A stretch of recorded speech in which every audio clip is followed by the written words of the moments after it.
સાહેબ આરટીઓ નો ફોર્મ ક્યારે ચાલુ થવાના છે? તું સમજા? હા. નહીં તું સમજા નહીં. એને આરટીઓ નહીં આરટીઈ કહેવાય. આરટીઈ મતલબ રાઇટ ટુ એજ્યુકેશન, જે માર્ચ એપ્રિલમાં ચાલુ થતા હોય છે, પણ હજુ એ ચાલુ થયા નથી. એના માટે તમે આ ઇન્સ્ટા પેજને ફોલો કરો. જ્યારે ચાલુ થશે ત્યારે બધી જાણકારી એ ઇન્સ્ટાગ્રામમાં મળશે. ને સાહેબ આરટીઈ ના ફોર્મ ભરવા માટે કયા કયા ડોક્યુમેન્ટની જરૂર પડશે? આરટીઈ ડોક્યુમેન્ટ માટે ફર્સ્ટ છે આધાર કાર્ડ. છોકરો, મમ્મી પપ્પા બધા ત્રણેયના આધાર કાર્ડ ઓરિજિનલ. બીજા નંબર પર છે બાળકનો જન્મ દાખલો. જન્મ દાખલો એસએમસી નો ઓરિજિનલ હોવું જોઈએ, જેમાં એક જ લાઈનમાં પૂરેપૂરું નામ લખેલું હોવું જોઈએ. ત્રીજું છે બાળકનો પાસપોર્ટ સાઇઝ ફોટો.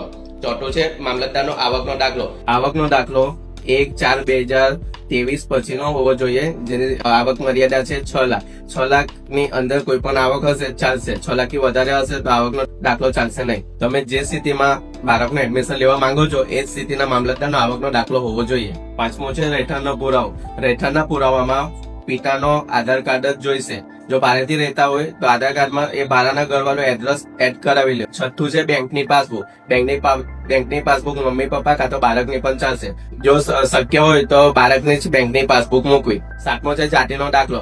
જાતિનો દાખલો લાગુ પડતો હોય તો જ મૂકવાનો છે. જો જાતિમાં નહીં આવતા હોય તો જનરલ કેટેગરીમાં પણ તમે ફોર્મ ભરાવી શકો છો. આઠમું ડોક્યુમેન્ટ છે પિતાનો પાન કાર્ડ. જો તમે આઈટી રિટર્ન ભરતા હોય કે નહીં ભરતા હોય, પિતાનો પાન કાર્ડ કમ્પલસરી મૂકવાનો છે. અને આ બધા ડોક્યુમેન્ટ ઓરિજિનલ જ રજૂ કરવાના છે, કોઈ પણ ઝેરોક્સ કોપી ચાલશે નહીં.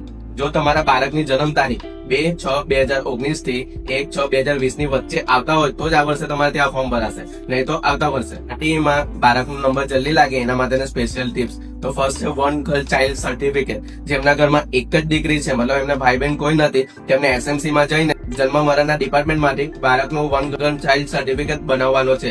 બીજું છે આંગણવાડીનું સર્ટિફિકેટ. જો તમારું બાળક આંગણવાડીમાં ઓછામાં ઓછા 2 વર્ષ અભ્યાસ કર્યું છે તો ત્યાંથી તમારે એ સર્ટિફિકેટ મેળવી લેવાનું છે. ને સાહેબ આરટીઈ ની અંદર કઈ કઈ સ્કૂલ આવશે? તમે જ્યાં રહો છો તમારા ઘરના એરિયાથી 6 કિલોમીટરની અંદર જે પણ સ્કૂલ રજીસ્ટર્ડ છે એ બધી સ્કૂલ જ આવશે. પરફેક્ટ લિસ્ટ જયારે ફોર્મ ચાલુ થશે ત્યારે જ તમને જોવા મળશે.